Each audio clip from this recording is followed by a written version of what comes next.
교수 만나겠습니다. 어서 오십시오. 안녕하십니까. 네, 교수님. 네. 라디오 프로그램 잘 들으시나 봐요. 아니, 운전할 때 듣죠. 운전할 때. 운전할 때. 네. 네. 근데 운전하다 말고 신청곡도 보내나 봐요. 아니, 이제 가끔 제가 아는 아나운서가 진행을 하면 이제 인사차, 예전에 같이 네. 방송했던 분이 진행을 하시는 프로에 네. 가끔 보냅니다.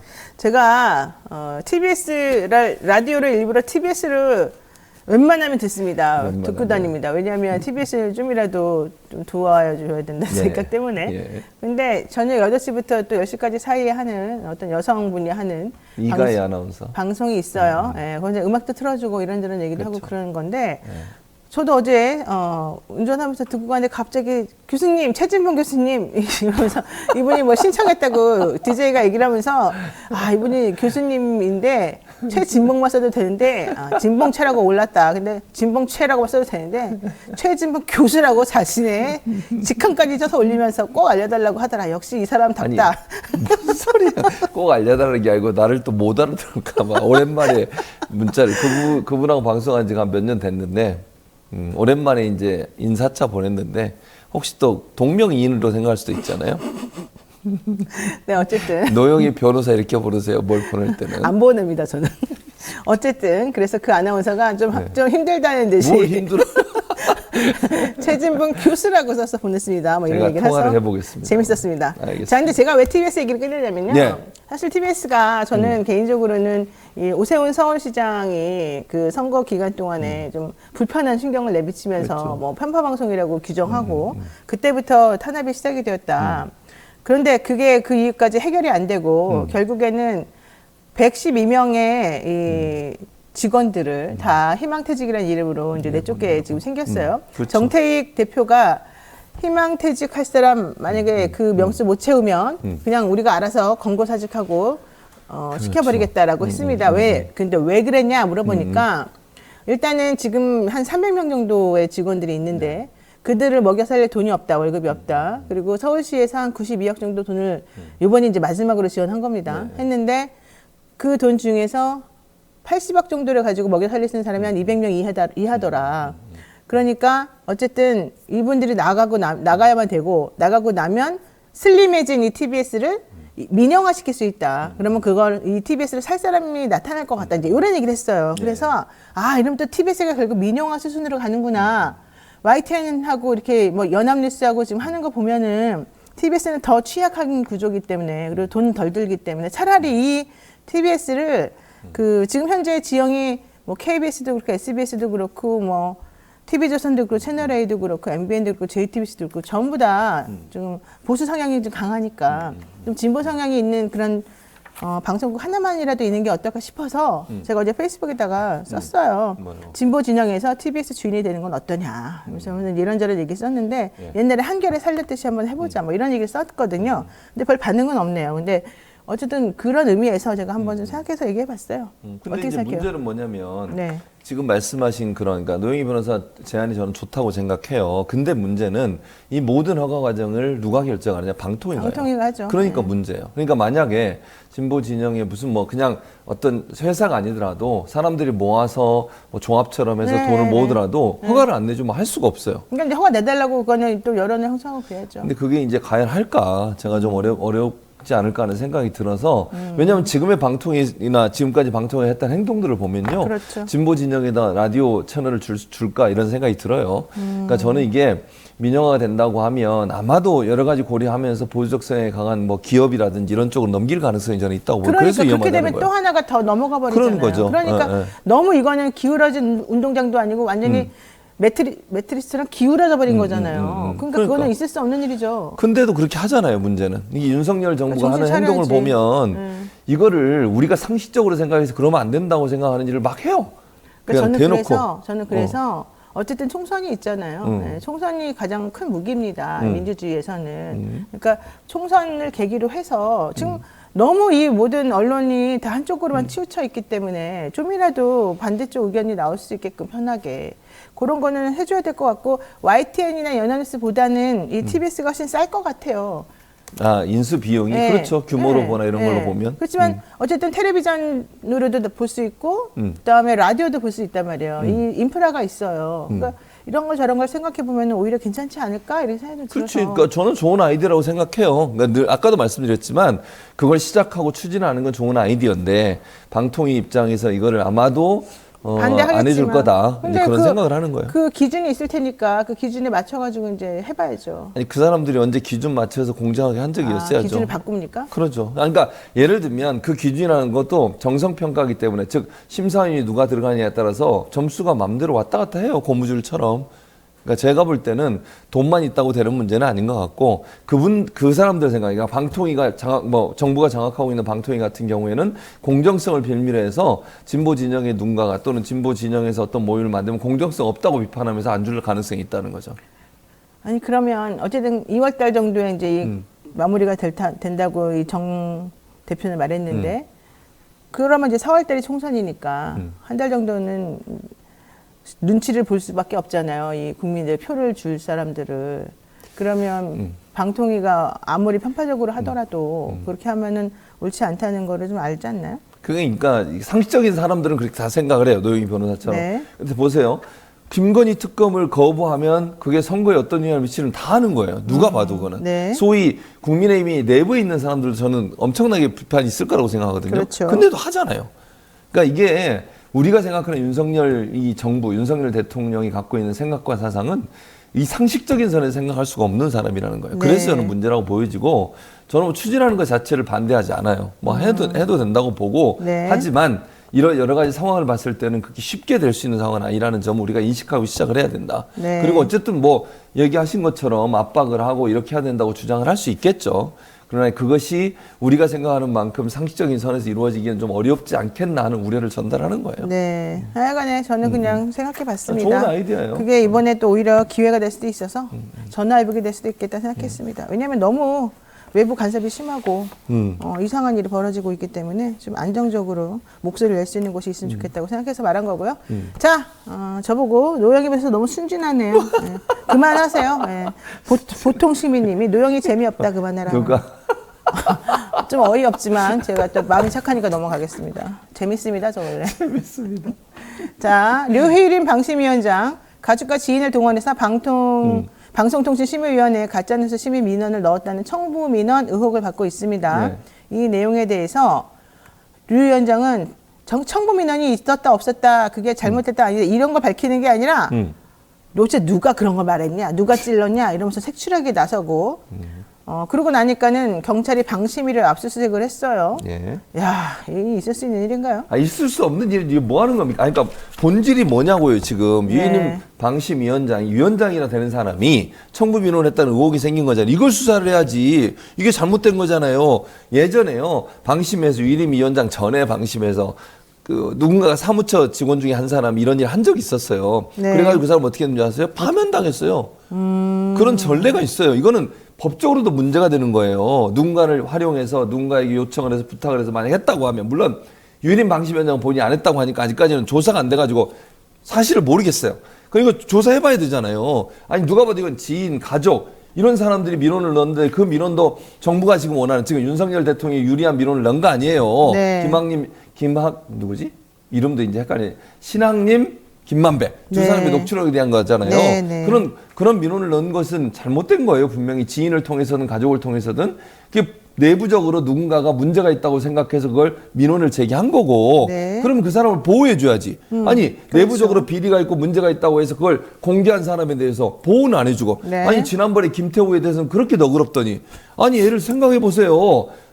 뭐 내부에 있는 문제를 고발한 사람이니까 그 사람은 사면해줘서 다시 구청장 선거에 내보냈잖아요. 그게 윤석열 네. 대통령이에요. 네. 그랬는데 지금 내부의 문제를 가지고 고발하고 그걸 문제 있다고 지적한 사람에 대해서 그 사람을 색출하라고요? 이게 있을 수 있는 일입니까? 아니 그러면 공익제보를 누가 하냐고요. 이런 상황이라면 공익제보 아무도 못해요. 그리고 더 웃긴 게 그분이 공익제보자로서 보호를 해달라고 요청을 했어요. 건익이 요청을 했대요. 네. 근데 건익이 아무것도 안 하고 있어요. 그러니까요. 이게 얼마나 웃기는 상황이냐고요. 그러니까 잣대가 너무 다르잖아요. 내로남불의 전형이에요. 네. 자기들 편에 있는 사람들한테는 공익제보자로 인정해달라고. 아니 김태우 씨 같은 경우에는 대법원 판결에서 본인의 어떤 잘못을 좀 숨기기 위해서 또는 덮기 위해서 그런 행동을 했다고 하는 판결 내용이 있잖아요. 네. 그럼에도 불구하고 공익제보자로 계속 우기면서 그 사람을 보호해야 된다고 얘기하고 그리고 나서 선거에 나올 수 있도록 또 사면까지 해줬어요. 네. 이런 상황인데 왜 이런 공익제보자에 대해서는 이렇게 나몰라라 하고 이런 식으로 하는 겁니까? 그리고 국민 권위가 너무너무 웃겨요. 지금 윤석열 대통령 뭐 서울대 동기인가 이 사람이 가 있잖아요. 네. 이 사람이 오늘 뭐라고 얘기하죠? 이재명 대표의 헬기 타고 간 거 그거 특혜 의혹 조사하겠대요. 이게 특혜 의혹 조사할 내용입니까? 아니 소방청에서 원칙에 따라서 매뉴얼에 따라서 했던 일이에요. 이거 조사할 게 아니고 이거나 조사하세요. 공익제보한 사람 보호나 똑바로 하시라고요. 자기 편에 서서 공익제보한 사람은 보호해 주려고 하고 자기들에게 문제가 되는 것들을 들춰내기 위해서 공익제보한 사람에서 나몰라 하는 게 과연 공정한 겁니까 대체? 권익위가 왜 있는 거예요 대체? 누구를 위한 권익이야? 그러니까요. 참 어쨌든 요즘 건익위 하는 거 보게 되면 상당히 이상한데 그래도 뭐 이상하다는 소리는 몇몇 언론사에서만 하고 있고 그렇죠. 나머지는 거의 그런 안 거에 해요. 또 비판도 안 하더라고요. 네. 그러니까 저는 이런 식으로 예를 들면 언론도 마찬가지예요. 그러니까 기울어진 운동자 아까 얘기했는데 언론의 기울어진 운동자는 표현은 보수적 성향의 언론사가 훨씬 많잖아요. 너무 우리나라에는. 많죠. 네. 거의 그러니까 다예요. 거의 대부분이에요. 네. 근데 뭐 최소 70% 이상으로 저는 네, 보는데 네. 그런 구조라고 하면 이 구조에서 언론사들이 하는 역할이 대체 뭐예요? 아니 여론 만들어내고 자기들이 원하는 쪽 여론을 흘러가게 만들고 아니 예를 들어서 하나를 설명해 볼까요? 한동훈 비대위원장이 그 23억 그 주가 조작 관련된 이익 본 거 있잖아요. 네. 김건희 여사하고 김건희 여사 어머니 되시는 분이 그거 나중에 문제가 되니까 뭐라 그랬습니까? 이거 문재인 정부 때 한 거다. 그러나 사실이 아니잖아요. 알고 봤더니 자기가 법무부 장관 할 때 때 있었던 만들었던 일이에요. 거예요. 네. 그럼 그거를 한동훈 비대위원장이 그 얘기할 때는 모든 언론사에 다 보도했어요.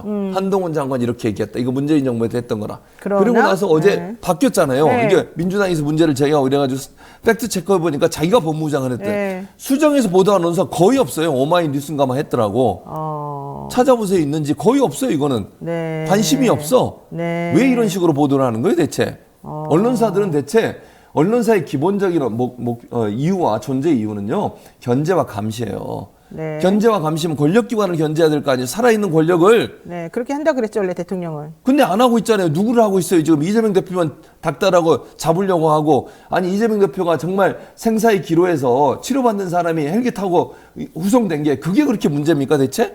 아니 그리고 대표만 그래요? 일반인들도요 산에 뭐 구조하러 갈 때 다 헬기로 갑니다. 섬에 있는 사람들요 아프면 배로 해군 함정으로도 이송을 하고요. 네. 헬기로도 이송해요. 제가 해군에 있을 때도 몇 번이나 했어요 그런 거를. 아니 일반인도 다 이용하는 것을 대표가 이용한 게 뭐가 그렇게 문제입니까 대체? 네. 아니 그 사람이 무슨 아프지도 않는데 그렇게 했어요? 아니 어떻게 될지도 모르는 상황에서 위급한 상황에 환자를 이송하는 것은 소방청이 해야 될 중요한 목적 아닙니까? 네.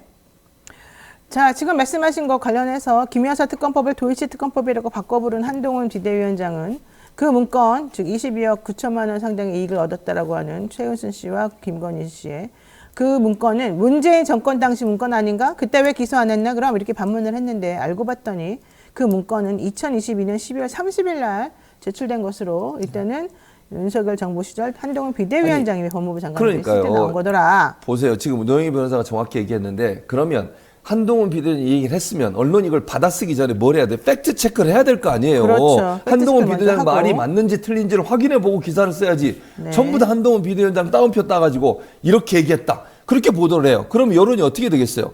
이거 팩트 체크 안 하면요. 마치 이게 문재인 정부 때 했던 것처럼 인식이 돼버려요. 국민들은 네. 그렇게 알게 되잖아요. 네. 이게 언론이 할 일입니까 대체? 아니 팩트 체크한다고 그렇게 말만 해야 되고 팩트 체크 한 적 있냐고요. 한동훈 장관 얘기하면 그대로 받아쓰기만 하잖아. 무슨 받아쓰기 공부해? 언론사가? 뭐 하는 거예요 대체? 아니 정치인이 한 얘기가 사실인지 아닌지 확인도 안 하고 보도를 하는 그런 언론사가 언론사입니까 대체? 뭐 하는 거예요 지금? 팩트 체크 팀은 왜 하는 거야? 그렇게 많은 연봉 받고 그렇게 많은 사람들이 기자실에서 일하면서 뭘 점검하는 거예요 대체? 네. 자, 이보다 앞서 지난 10일 방심위에서는요, 전체 회의를 열고 야권 추천인 김유진 옥시찬 위원에 대해서 해촉 건의안을 의결했습니다. 김 위원에 대한 해촉 건의 배경은 비밀 유지 의무 위반이고 옥시찬 위원에 대해서는 폭력 행위의 욕설 모욕이라고 하는데요. 이제 이 폭력행위의 욕설 모욕이라고 하는 것은 류일인 방심위원장과 회의 때 예. 청부민원 관련해가지고 제대로 하진 않고 그 사람만 색출하려고 한 그 행동에 대해서 비난하다가 이제 벌어진 사건이었죠. 그렇죠. 그래서 결과적으로는 2명이 야당 몫의 추천인 2명이 이제 그만두게 됐는데 여기에 대해서 세계일보가 내는 기사가 되게 웃겼었어요. 사진 아까 잠깐 나왔는데요. 세계일보의 사진 보면 요 사진. 네. 종이가 막 널려 있잖아요. 네. 마치 무슨 큰 일이 벌어진 것처럼 이렇게 보도를 하는 거잖아요. 네. 이게 이런 거예요. 그 옥시찬 의원이 너무 화가 나니까, 물론 저는 화가 나더라도 욕설을 하면 안 된다고 생각해요. 기본적으로 네. 거기는 네. 동의할 수 없는데, 이제 왜냐면 위원장이 자꾸 회의를 진행을 안 하고 이제 본인과 관련된 문제잖아요. 이거 본인은 그렇죠. 재척 사유예요. 그럼요. 왜냐면 네. 본인이 심의를 청구했다라고 하는 의혹이 있는 거예요. 물론 네. 사실관계를 모르겠습니다만. 그럼 본인은 빠져야 되잖아요, 회의에서. 네. 근데 본인이 계속 그걸 주제를 하려고 하니까 이 옥시찬 의원이 그러면 안 된다고 항의하면서 종이를 던진 것 같아요. 그러면서 이제 마지막 욕설 한마디를 한 것 같던데 정확히 어떤 용인지는 몰라. XX로 나왔으니까. 네. 그러면 이 사안이 지금 저렇게 얘기해서 욕설, 지금 폭행이 일어났다고 하는데 폭격은 없었다고 저는 알고 네, 있어요. 네. 말만 그렇게 한 거지, 결국은. 화를 내면서 그냥 화가 나니까 그걸 주체를 못하고 이렇게 아마 한 것 같은데, 그거에 대해서 저렇게 욕설과 폭행이 있었다는 식으로 보도를 한 거 아니에요? 네. 욕설 테러 논란, 욕설 테러래. 참, 아니, 자, 그럼 테러 얘기했으니까 한마디 더 해볼게요. 이재명 대표에 대해서 살인 미수범이잖아. 피습. 네. 테러란 말도 요즘 없어. 언론에 테러란 말 있어요? 테러를 안 정치 써요. 테러. 안 써요. 예. 그럼 뭐 하는 겁니까, 대체? 욕설하면 다 테러예요, 그러면? 여기 박근혜 피스 테러 때하고는 완전히 다르죠. 그리고 리포트. 신상공배도 그렇잖아요. 신상공배도 박근혜 전 대통령 테러 당했을 때는 신상공배 바로 했잖아요. 엄청 했죠. 그 리포트 주한 미국 대사도 마찬가지죠. 했었고요. 네. 그거 이번에 안 했잖아요. 네. 그러면서 왜 안 했냐고 그러는데 안 한 이유도 설명을 못해. 네, 비공개. 다 비공개예요. 뭐 하는 거예요, 대체? 테러란 말을 여기서 쓰면서. 그러니까 세계일보에 보면 야당 시민단체 욕설 테러 논란이래. 참, 나 그러면서 이거는 테러고. 이게 그러니까 욕설한 건 제가 분명히 잘못됐다고 에, 얘기했어요. 그거는 에, 용인할 수 에. 없는 부분이지만 욕설 테러는 또 뭔 말입니까? 욕설로 테러를 가했어요? 땡땡했어요. 땡땡 뭔 말인지도 몰라요. 그건 언론에 보도도 안 되니까. 그러니까 말이 안 되는 소리고, 제가 놀랬던 것 중에 하나는 뭐 세계일보 기사 중에 하나가 이거여서 그랬어요. 세계일보 기사 제목이 뭐였냐면 예. 이게 뭐예요? 14일 날 나온 기사인데, 방심이 여야 구도 6대3으로 정상화될 듯. 이거였어요. 그러니까 네. 2명의 위원을 쫓아낸 다음에 세계일보가 내는 기사 제목이 이거였어요. 방심이 여야 구도 6대3으로 정상화될 듯. 그러면서 어떻게 된 거냐라고 말했더니 현재는 4대3이다. 그렇죠. 대통령 추천 몫인 새로운 2명의 방심위원을 위촉할 경우에 이렇게 되면 6대1로 6이 여당 몫이에요.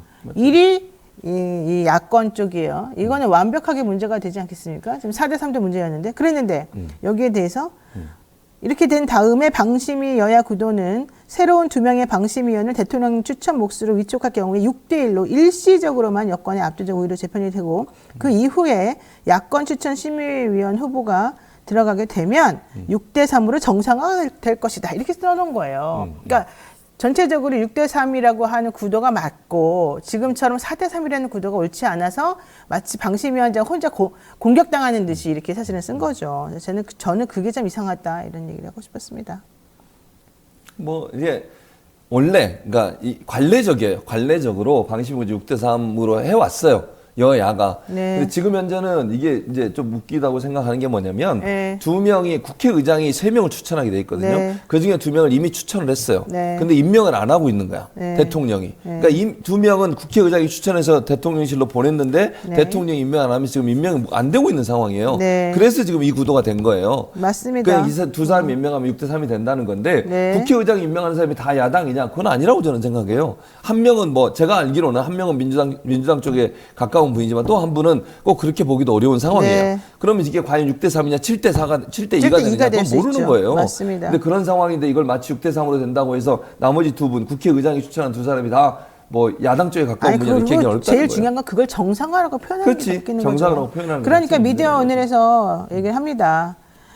세계일보 콤마 딱 찍고 민원사지 의혹 공익제보자 강제수사 맞장구. 그러니까 세계일보가 지금 이런 태도를 보이는 거 되게 이상한 거예요. 공익제보자를 강제수사하는 것이 괜찮다 지금 이렇게 보도한 거 아닙니까? 세계일보가. 그렇죠. 네. 왜 그래요, 세계일보? 모르지. 내가 세계일보가 왜 그런지는 내가 어떻게 알겠어요? 물어보세요 가서. 알겠습니다. 또 큰 문제가 있습니다. 예. 지금 KBS 요즘 이상합니다. 완전히 박민 사장 온 다음에 제대로 된 공영 방송이라고 할 수가 없습니다. 예. 지난 14일 메인 뉴스인 뉴스9에서 일본 독도 영유권 주장이 반영된 지도 이미지를 보도하면서 지난번에 국방부 신하수 장관도 그 독도 관련해가지고 뭐 분쟁 지역이니 어쩌니 햇소리하는 그런 걸 이제 편찬해가지고 난리가 났었잖아요. 예. 뉴스9, KBS의 뉴스9에서도 똑같이 일본 독도 영유권 주장이 반영된 이 지도 이미지를 보도하는 거예요. 저 뒤에 화면 보시는 것처럼. 네. 그러니까 북한이 올해 첫 미사일을 도발했다 이러면서 이 뒤에 있는 저 독도 부분에 대해서 마치 영유권 분쟁이 있는 것처럼 저렇게 또 이제 해놓은 거예요. 네. 그러니까 지금 그걸 지적을 하니까 그 리포트는 삭제가 됐는데 어떤 해명이나 사과도 사실은 없습니다. 그러니까요. 저는 이게 더욱 정말 미친 사람들 같아요, 솔직히. 지금 저거 아까 화면에 보면은 화면 다시 보여주세요. 이제 동그라미 보이잖아요. 네. 그게 이제 오른쪽에 있는 파란색, 진한 파란색이 일본 그 해역이고 일본 그곳이고 예. 왼쪽이 배타적 이제 경제 수역, 일본의. 우리잖아요. 예. 그러니까 저렇게 동그라미 쳐 있는 저기가 이제 독도 그 근처거든요. 예. 그러니까 저렇게 봐라 반절은 일본 거다 이런 걸 지금 보여주는 저 그림이에요, 사실은. 그렇죠. 그러니까 저걸 어떻게 내놓을 수가 있죠? 그러니까 이게 내놓을 수 없는 거죠. 더 웃긴 건 뭔지 아세요? 저는 이게 그냥 합리적 의심이에요. 합리적 의심인데 최근에 이 뉴스를 위해서 만들어졌다고 볼 수밖에 없어. 그럼 왜냐면 그 전에 어떤 지도에도 저런 내용은 없었어요. KBS가 사용했던 모든 지도들 보면 배타적 경제수역 그릴 때 독도를 기준으로 우리 쪽에 가깝게 그려놨지 일본 쪽에 독도가 포함되도록 그러니까요. 배타적 경제수역에 네, 포함되도록 말도 안 하는 되는 경우가 거죠. 없어요. 그럼 이게 이번 뉴스를 위해서 만들었다고 의심할 수밖에 없는 거예요. 물론 사실관계 저는 모르겠어요. 근데 만약에 KBS에 이런 일이 있었다면 그 전에 나왔던 지도에 저게 나와야 되잖아요. 네. 근데 처음으로 나온 거잖아요. 근데 처음으로 그려진 그 지도에 일본의 배타적 경제수역 안에 독도가 들어가게 그려놨다.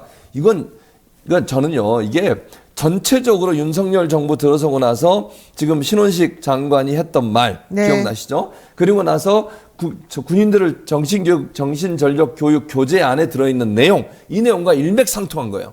그러면 윤석열 정부 들어서 한일 관계 개선이라고는 명목하에 독도에 대한 영유권 분쟁을 인정하는 듯한 태도가 계속되고 있다는 거예요. 네. 심지어 이제는 KBS까지 그런 논조를 보이고 있다는 거잖아요. 네. 이게 저는 준비된 거라고 보여지고 이게 윤석열 정부의 공식 입장이 아닌가 하는 생각이 들 정도로 상당히 의심스러운 부분이에요. 네. 왜냐하면 그 전에 KBS에서 이런 독도 사진 보일 때 이렇게 일본의 배타적 경제수역 안에 독도가 포함돼서 그린 적이 없어요. 한 번도. 그러면 합리적 의심을 해보면 이게 이번에 그려졌다고밖에 볼 수 없는 거잖아. 네. 그럼 이게 의도가 아니라고 하면 어떻게 이렇게 그릴 수가 있겠냐고요. 네, 바로 그겁니다. 지금 우리 정부는 독도를 내준 걸까요? 독도 니네 가져라 이랬을까요? 노 코멘트. 왜요? 가져라고 했는지 모르지 내가. 근데 어쨌든 이런 행동들은 겉으로 보기에 좀 오해가 의심을 살 수 있는 거잖아. 의심을. 네. 가져라고 뭐 얘기했는지 안 했는지 모르겠어요. 내가 뭐 알겠어요. 그러나 이런 여러 가지 상황을 봤을 때 네. 국민들이나 아니면 일반인들이 그렇게 느낄 수 있는 부분은 분명히 있는 거잖아요. 왜 자꾸 이런 일이 벌어지는 거예요? 한두 번도 아니고 사과하고 아니라고 하고 뭐 예를 들면 장병들 정신교육교재 다 회수하라 그랬잖아. 네. KBS는 왜 이러는 거야? 그런 일이 있으면 더 조심해야 되는 거 아니에요? 아니 대통령 정부가 나서서 그런 일이 있었다고 하면 문제를 시정하겠다고 했잖아. 근데 시정이 안 되고 있잖아요.